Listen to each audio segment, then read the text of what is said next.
welcome to the episode of Hallmark Heartbeats, a podcast all about Hallmark movies. And today I am joined by the author of South Beach Love, Miss Caridad Pineiro. Did I say that right? Pineiro? You did. You said it perfectly. I know I took Spanish for like 10 years, except I kind of have forgotten most of it. So I read the book and it took me like less than 24 hours from the moment that I bought it to the moment I finished. I couldn't stop reading it. And your characters was so hilarious, especially the girls.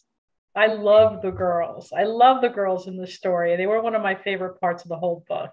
Oh, yes. And I'm just hoping that the movie totally keeps that, part, keeps their like sass in, Yeah. smart alecky and conniving sort of thing. I do too, because they were such a fun part, and really, the story is about so many different things. It's about Sarah and Tony falling in love. It's about this big party and the girls going from being girls in that tradition to being women. And I think that you see the growth in the girls from when they first start off and they're so snarky with each other and everything. And then all of a sudden, little by little, they start becoming friends. And then I'm not going to spoil it for people, but it was, for me, like it just reflected that they were becoming young women because they were understanding more about what was important, family and friendship and all of those other things. And their moms too, they had once been friends and had kind of lost their way, and now they're back to being friends. Yeah. I definitely have a feeling that this movie, by the end of it, everyone's going to talk about the girls. But right now, everyone's hyped up about Tony and Samantha, specifically about William Levy. Oh my gosh. I always knew, he was popular, and, I knew him from some telenovelas, and obviously I think from Dancing with the Stars, I think is where most people might have known him that are, most people that aren't Latino. Yeah. But oh my God, I have been bombarded with emails from his fan clubs from all over the world, Russia, Paraguay, Brazil, all over. It's amazing what a following he has. My Instagram page went from like 300 followers to like 500 in 2 days, in like 1 day, thanks to posting a picture of him. And I'm like, what did I do? It's so hilarious. No, it is. It's hilarious. Like I said, every day I've got multiple, messages and things coming in from all of his fan people, which is fabulous. A lot of them are asking whether or not the movie's going to be subtitled in Spanish. And I don't know, I've asked to see that, which I thought would be a great opportunity for Hallmark, to get that kind of viewership in as well, with movies like that. I know they at least put out their preview for the movie in Spanish, which I think it was the first time ever that I've seen Hallmark do that. So I didn't see the Spanish language one. I saw one. In fact, I'm putting one up tomorrow, where they do have subtitles in Spanish. So I think if they are going to do the movie like that for people who want it, I think that's exciting. Yeah, they're trying to be inclusive, which was something that Hallmark has done in the past. Yeah, well, I'll be honest with you, they were very receptive when we pitched it, even before some of the upset happened with some of the ads and things like that. I mean, they were actively seeking diverse stories, which I applaud them for. They have been so welcoming and supportive in, taking the story that, I think a lot of times, so in Hollywood, you'll see, something that happens to have Latino characters, whether they're white, brown, black, whatever, because, we're a whole mix of races, really. Right. But this is a story that doesn't just have Latino characters. It's a story that shows our culture, at least one aspect of our culture. Immersion immersed in the Hispanic culture, particularly Cuban culture. Yeah, particularly. Well, I'm Cuban, so that's what I'm most familiar with. Although I've also had a lot of experience with Mexico because of when I used to be an attorney, I had to visit there regularly for all kinds of business meetings. But I think it's great that maybe people will get a feel for this other culture. Obviously, the food. Everybody's been complaining that I made them hungry. I'm hungry. I want some. The deviled ham sounded good too. And then like all the food that they had and the stuff. I can't even say the names of most of the food that was in the dishes, but I was hungry reading it.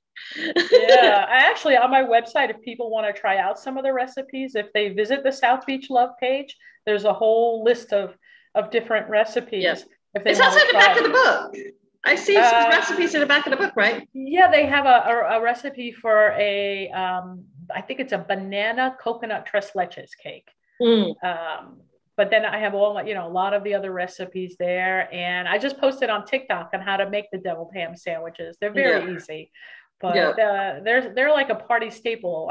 Our family we could never have a party without having the deviled ham sandwiches. Yeah.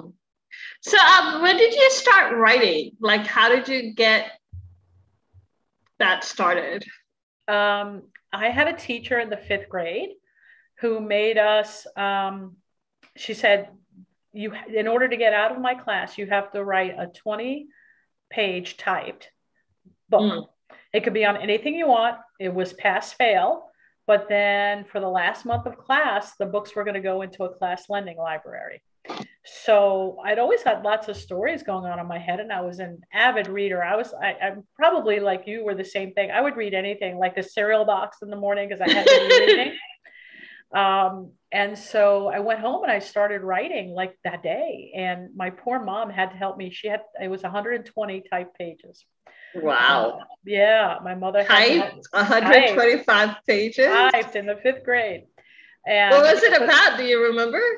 I do. In fact, it was like the movie Lost. These people are on a plane and the plane crashes and there's romance and there's something going on in the jungle. And I always wondered, like, where did they get that idea? But but it was, the class enjoyed it. It was always being checked out. I think probably because there was a kiss in it in 5th grade, that was a big thing. There was a kiss in it. And I didn't realize then that it was a romance. That's what I just, naturally gravitated towards. And then I kept on writing through high school and college and law school. And then after my daughter was born, I decided that it was time that I actually follow that passion somehow, that for too many years it had been on a back burner. And I wanted to show her that you could reach for your dreams no matter what. And so I actively started not only writing for the sake of writing, but writing to get published. And it took a number of years, but then I finally sold the book, and my first book came out in 1999. What was it called? The first one was called Now and Always.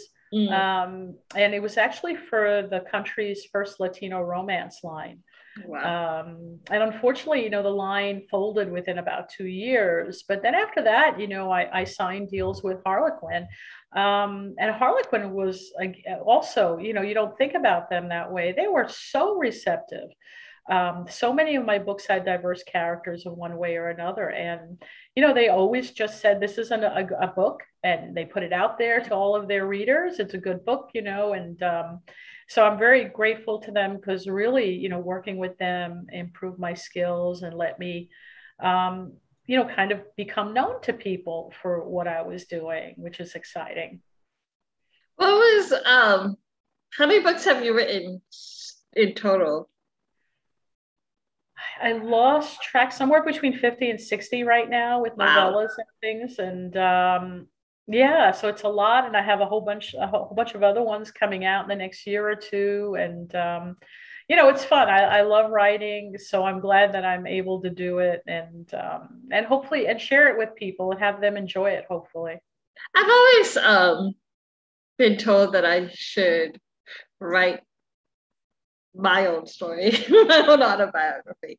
Mostly because my life is like very dramatic. Okay. It was more, but I like to write poetry more than I do like writing books and stuff. Yeah. I've always written poetry. Yeah, well, I love poetry. I belong to a couple of different writing groups, and one of them has quite a number of poets and memoirists. So I would tell you, go for it, go for it. Don't if you want to try it, give it a shot. Who were some authors that you were fans of when you were younger?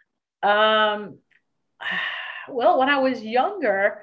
I would really pick up whatever my mom had, because you think about it, I'm a little bit older. There really wasn't young adult fiction back then. You went straight into adult fiction. So Yeah. at 12 or 13, I was reading some very adult books. And back then I would read like Taylor Caldwell. Who else? So Sidney Sheldon, that was age of glamour, movies. The Other Side of Midnight, a lot of those shows that books that eventually became movies. But then as I got a little bit older, I was actually working, this is in the old days, a bookstore and a department store, where all of a sudden there was this one book that was constantly out of stock. And as soon as we got stock, we put it back up on the shelf, it would be sold out. And I said, oh, what's with this book? Why is everybody so crazy about this book? And it was Shayna by Kathleen Woodiwiss. And, had this bright pink cover, with the clinch, you know what I'm talking about. And I was like, okay, let me get this. I really didn't know what to expect. And then I read it, I loved it. And then I realized, oh my gosh, this is what I want to write. And so then I started reading a lot of, the historical authors who were very popular at the time, Beatrice Small, oh my gosh, I can't even remember, Joanna Lindsay, a lot of those. And then, by now my tastes have kind of, changed. I'm not so much into historical romance. I'm more into contemporaries and suspense, which is what I write. I just love to read. I'm still a pretty avid reader when I can find the time. I like historical fiction. My favorite was Philippa Gregory. So yes. Watched. Yes. I read the Anna Boleyn, the Spanish Princess, and several of her books. So yeah, I was an avid reader. I have 2 bookshelves. Yeah. Still am an avid reader. But right now I'm currently reading a lot of young adult fantasy books. So even though I'm in my 30s, I don't think you're too old for those things. Yeah, no, not at all. Some of them are great stories, regardless of the age. Yeah. I have a tendency, like I said, I lean more towards contemporaries and suspense, and I enjoy reading them. So what was your inspiration for South Beach Love? What made you even get to starting to write that one? My agent and I had been chatting about what I should work on. She's great. We always talk about what are you doing? What do you want to do? And we knew that Hallmark was opening, or had recently opened their publishing line. And, I loved watching the channel. They're such feel-good movies.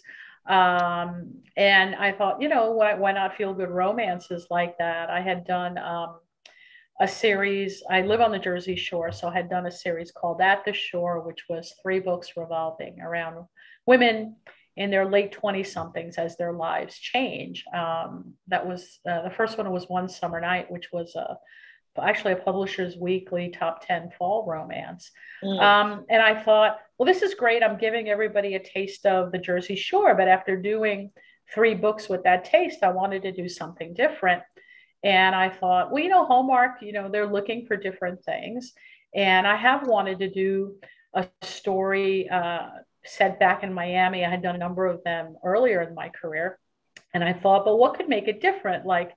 I see that their movies, a lot of their movies are about families and friends and things like that. And I thought, um, what can I create that's going to be different, that's going to show my culture, that's going to be unique.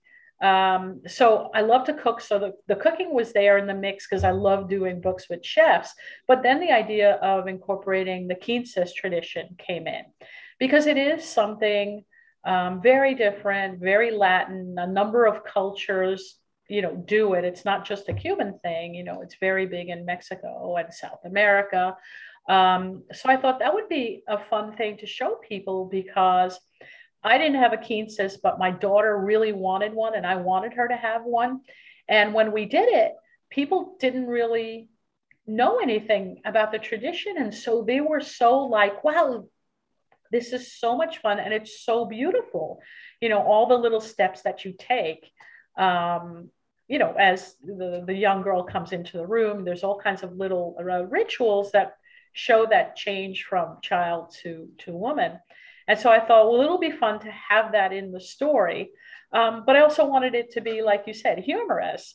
And so the idea of the two girls, kind of being in this battle and everything just kind of came about. And the next thing I knew, there was this whole story about their tradition and the families and the friendships. And of course, the romance between Tony and Sarah, which, obviously is the main part of the story, but is influenced by so many other things in the story.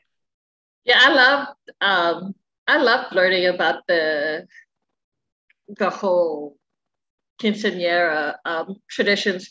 Can you expand on that for some of our listeners? Sure. Well, the idea is that at 15, a girl becomes a woman in Latin, Latin culture. And so the quinces tradition, it's not quite like a wedding, but it's similar in that the girl comes in and she has her partner who escorts her in. Usually, a lot of times it's a family member, but it can be like, a beau, or, a good male friend. And then she also has a court, which consists of, however many boys and girls who she knows who come in with her. But what happens is that there's all little steps. So for example, as she comes in, and there's also a religious aspect, which we didn't do so much, but a lot of times you also will go to mass in the morning and everything. But what happens is as the girl comes in, she comes in and she's usually wearing shoes that are children's shoes. But then as she comes in, she's greeted by her father and she takes off the kids' shoes and she puts on heels. And that's the first little thing. And then she'll do a dance with, and then, well, before the dance, what happens is she also comes in with a little toy. And these are all, the baby, not the baby shoes, but the young kid's shoes and the toy are all signs of childhood.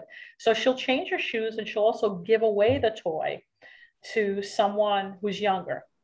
And it's showing that she's putting on the things of adulthood and giving away the things of childhood. And traditionally she would do a dance with her father for the start of that. And then after that, the women in the young girl's life, the grandma, the abuela, if she's there, the mother, a godmother, sisters, whatever, that are older, would then gift the young lady with the things that she would need as a woman. So she'll get a bracelet and earrings and necklaces, a ring, all kinds of gifts to show her that she's now a woman. So it really is a very beautiful kind of, rite of passage to show that the young lady is now ready to enter the world of being an adult. I don't want to tease too much, but one of my favorite parts in the book was when the girls had on cleats for the kids' shoes. And the families were like, does that mean that they're going to give up soccer? And they're like, no, it's not. No, I thought that was so cute because they are, on the team and that's all plays a little part of it. So I thought, what better thing than to have them come in their cleats? Yeah, I mean, it wouldn't make sense for them to just wear little kid sandals or anything like that. Right. So there are no personality in there. Yeah, I think it showed some of their spunk. Yeah, that they were those, you know. You guys, like seriously, read the book. If you guys have, if you would read the book and watch the movie, because I haven't seen the movie yet, but I'm excited. I haven't either. I'm like terrified of what it's going to be. How involved were you in making the movie? Not at all. You know, I did get a call from the director literally a day or two before they started filming. He wanted to talk to me to find out what I thought were the most important elements of the book, the things that I wanted to get across. And he was very, very nice. We chatted for a while about what I thought was important in the book. And in my case, it was, you know, the sacrifice of the family and friends getting together so that Tony and Sarah could get together. Yeah. And, you know, so we had this long discussion about that. And he did warn me they made some changes. But then we got to go to the set. My husband, daughter, myself, my agent, we flew down to St. Petersburg, Tampa area to watch them film, which was, you know, really interesting. So we actually ended up watching them film the opening scenes of the movie and the closing scenes of the movie. Right. It turned out, and it's really kind of interesting because they film things out of sequence. You know, if they have certain actors that are there for the scene, if there's 2 or 3 scenes, even though they're not chronological order, they will film all those scenes. And they do this thing, they give you a call sheet. It is what they name it, and it tells everybody who's supposed to be on the set at one time and where they're filming and all of these things. So it was really interesting to see the whole process of it, and to get to meet William Levy. Did you make a cameo at least in the movie? What? Excuse me? Did you make a cameo at least in the movie? No cameo. I was so bummed. I'm never going to get to do a cameo. You should have said to them, like, can I at least like be a guest at the quinceanera? Right. Yeah, no, but I got to meet him at the one set. And then afterwards, I had been in correspondence with some of the women who were playing the moms and the teens, and Taylor Cole, who plays Sarah. And actually, we were filming, we were watching them film, but it was getting very late and we had a flight the next day. So we went back to the hotel and they were texting me like, no, come back. We want to meet you. And so we did. We hopped back into the car. It's like almost midnight and went back to where they were filming. And they were all so sweet. We took pictures together.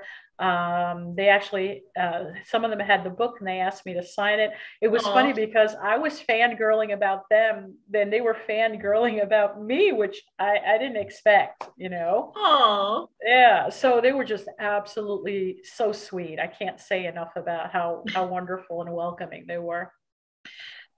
Before the casting was announced, who did you want to play Samantha and Tony? I'll be honest with you. Off and on, I had said William Levy for Tony because I thought he would have been a good fix. He was about the right age. He's really handsome. Yeah, he's very handsome. Very sexy. And you know, really for Sarah, I really didn't have an idea of who. I always kind of saw her like a Jennifer Garner kind of girl. Yeah. You know, a very down to earth, you know, pretty, beautiful, but not with airs, you know, a very like, she could be the small town girl next door. And I think pretty much like Taylor Cole. She is. She was a perfect cast for it. She's so pretty and so friendly. And yeah, she was really a great choice. And I know she's really popular with the Hallmark crowd. I think she's been in at least a dozen or more of their movies. Yes. So I'm excited to have somebody with that kind of reputation on the female side. And of course, you know, William Levy, like I said, he just has a legion of fans all over the place. So yeah, I'm getting messages asking me, how do I watch this in Russia, and I'm like, I don't know. Yeah, I don't know either, because I know that like to watch Hallmark live, you need to put a cable provider information. I do know that sometimes they release the movies as DVDs. If you go on the retailing sites, they do have some of them, and they do have a subscription service. But if you only want to watch the one movie, but they do have a monthly subscription service. But I don't know how long it takes for the movie to go from having aired to going on the subscription service. Well, I do know that the what's that called? The DVDs usually take about a year to go out. Okay. So some of them, maybe shorter, depending on the time, depending on how popular the movie is. Right. But usually it takes, like for example, some of the Christmas movies from 2020 is now just being released on DVD now. So yeah. So anyway, I am so excited for this movie. I'm excited for you. What other books do you have like that is coming out? I see Trapping a Terrorist behind you. Yeah, Trapping a Terrorist. Yeah, I wear multiple hats. So we did pitch a Christmas movie to Hallmark, and I'm going to be. You pitched a Christmas movie too? We did. I don't remember what it's about now. It's terrible. I have so many things going on through my brain, but I'm also writing the proposal for. I had really envisioned the South Beach Love to be 3 books. The first one with Tony and Sarah, the second one with Jerry and Rick, and the last one with Bridget and Javi. So I'm hoping that they'll take the rest of the books in the series, because I think people have enjoyed the characters and they've met them. And, especially I love Jerry and Rick. You can see that was going to be, I feel like she has a unique storyline, because for those who haven't read the book, it seems like she was an abuse victim. I don't know whether physical abuse or mental or social. Bridget definitely had, an issue of, I wouldn't call it abuse, but being put down by her husband. But for Jerry, really, it was a case of her husband just up and leaving her to deal with everything. And basically, the premise for that second book is that he's coming back into her life. He was a professional sports player, baseball player. Who, just when he had the opportunity and his career was going to take off, kind of said, sayonara, and, went off to do his career and left her, high and dry with the baby and this business.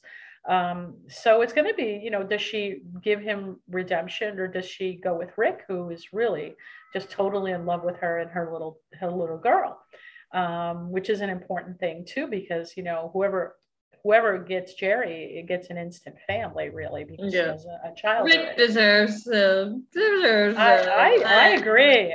I agree. I cheered on for Rick. I was like, dude, why is she taking so long to see him? I know. Well, that's part of it. So there's some kind of, yeah, burn once, if you get burned once, you kind of are, leery about entering into a relationship again. But that's going to be going off to them shortly. But yeah, no, I do. I wrote. I honestly thought that Jerry was an abuse victim the way she was written. Like I know it wasn't explicitly stated, but I thought that like the way Sarah was talking about how she was messed up or something. I don't know. Yeah, it was more that she or was it her sister who was that one? It was Bridget who was the one who. Sorry, but no, that's okay. So Bridget. I'm so invested in your characters. I don't. Well, thank you. Yeah, no, Bridget is hopefully the third story, but I do write for Harlequin. I do romantic suspense for them, and Trapping the Terrorist there is actually out right now. It came out September 28th. And I'm trying not to let it get lost in the shuffle because of all the movie things, it's a little difficult. But I have my first women's fiction book coming out in February. I think you mentioned like writing a memoir, right? You're based on your life. And the title of that book is The Family She Never Met. And it's all about 3 women who are kind of estranged. But a lot of the historical stories there, the flashback stories, are actually real stories of my family's journey to the United States, and what happened to us in Cuba when we left Cuba, and what happened here. And I think it's a very uplifting story about the promise of family, but also the promise that this country has given to so many people. And for years I tried to write that story as a memoir, and it was just too emotional. But putting it in a fictional story with fictional characters telling it just made it a lot easier. I found myself picking the important parts of the stories of what had happened to us, and mixing them into this other story about these three women. It's a daughter, a mother, and a grandmother. Okay. So I'm really excited for that one, and to see what people will think about it. And then I also have another, at least 4 books for Harlequin Intrigue, romantic suspenses. So I'm busy. It's keeping me busy. How many books do you have happening at the same time? I would feel like I can't. How do you organize what what goes on with what book? You know what I mean? Well, yeah, no, like I just told you, I forgot what the Christmas book was about. Actually, I remember now. It's a multi-generational book. It's a story about a woman who comes back for Christmas for a friend's wedding, and realizes that her uncle, who's been like a second father, is going to close his medical practice. And she's a doctor, but she's a big city doctor, Yeah. Small towns, poo-poo. But that was, see, but I forgot. I usually am working on 2 or 3 books proposals, things to send out to people for possible acquisition. Yeah. And then actively writing 1 or 2 books at a time, whether it's actually writing them or preparing an outline for them. And then, I'm usually thinking about, I have to do, you have to do marketing, all kinds of things like that on a regular basis. The publishers do some, but you have to think about it. And I do have independent releases. I have books where I've gotten the rights back to them. And so I'm trying to mix in those releases as well into my publishing schedule. So it's lately, it's been very busy. I have. So which is a good thing. I'm not complaining. If you weren't a writer, what would you be doing? Well, I was an attorney for a very long time. I just actually retired in 2019. Wow. At the end of 2019. What kind of attorney? I was an intellectual property attorney, patents, trademarks, and copyrights. Copyrights and stuff. Yeah, and some publishing law. I retired to write full time. I figured I'd paid my dues, and I'd always wanted to write full time. So that's what I'm doing. This is my dream. And I'm enjoying it. My husband and I downsized, and that was tough because I had to get rid of a lot of books. I was sad to give away. I only kept a few of my very favorite books. But I'm writing full time, and that keeps me very busy because it's, writing things that I'm contracted for, re-releasing things, preparing things to try to sell. So it's a constant turnaround of stuff. Yeah. Do you, are you a fan of are you more a fan of ebooks or paper books? Because I am a fan of paper. I'm a fan. I like paper. Like if I'm going to the beach, I want a book and I want to crack the spine and sit there and read it. Yeah. I want to smell paper. Yeah. No. I do almost all of my reading with paperbacks or hardcover. There are some people who I will buy in hardcover because I love them that much. And I do read on my e-reader, but only if I'm traveling. And even then, I'll still have a paperback, but in case I finish, or you know what I'm saying? Or if I'm on the train and I have nothing to do, I'll do the e-reader. Yeah. But I really prefer print books. Same here. Yeah. I have, I'm guilty of actually having both the ebook copy and the paper copy.